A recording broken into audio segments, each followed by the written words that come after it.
নির্বাচন ব্যবস্থা সংস্কার কমিশনের প্রধান হিসেবে দায়িত্ব পালন করবেন ডক্টর বদিউল আলম মজুমদার। পুলিশ প্রশাসন সংস্কার কমিশনের প্রধান হিসেবে কাজ করবেন জনাব সরফরাজ চৌধুরী। বিচার বিভাগ সংস্কার কমিশনের প্রধান হিসেবে দায়িত্ব পালন করবেন বিচারপতি শাহ আবু নাঈম মমিনুর রহমান। দুর্নীতি দমন সংস্কার কমিশনের প্রধান হিসেবে দায়িত্ব পালন করবেন ডক্টর ইফতেখারুজ্জামান। জনপ্রশাসন সংস্কার কমিশনের প্রধান হিসেবে দায়িত্ব পালন করবেন জনাব আব্দুল মুহিত চৌধুরী। সংবিধান সংস্কার কমিশনের প্রধান হিসেবে দায়িত্ব পালন করবেন ডক্টর শাহদিন মালিক।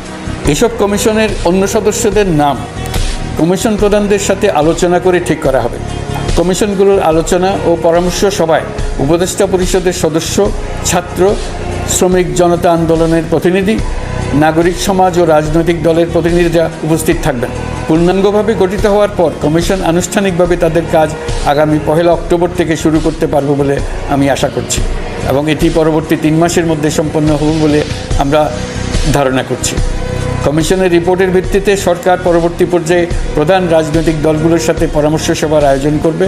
চূড়ান্ত পর্যায়ে ছাত্র সমাজ, নাগরিক সমাজ, রাজনৈতিক দলের প্রতিনিধি, সরকারের প্রতিনিধি নিয়ে ব্যাপক ভিত্তিক 3 থেকে 7 দিন ব্যাপী একটি পরামর্শ সভার ভিত্তিতে সংস্কার ভাবনার রূপরেখা চূড়ান্ত করা হবে। এতে এই রূপরেখা কীভাবে বাস্তবায়ন হবে তার একটি ধারণাও দেওয়া হবে।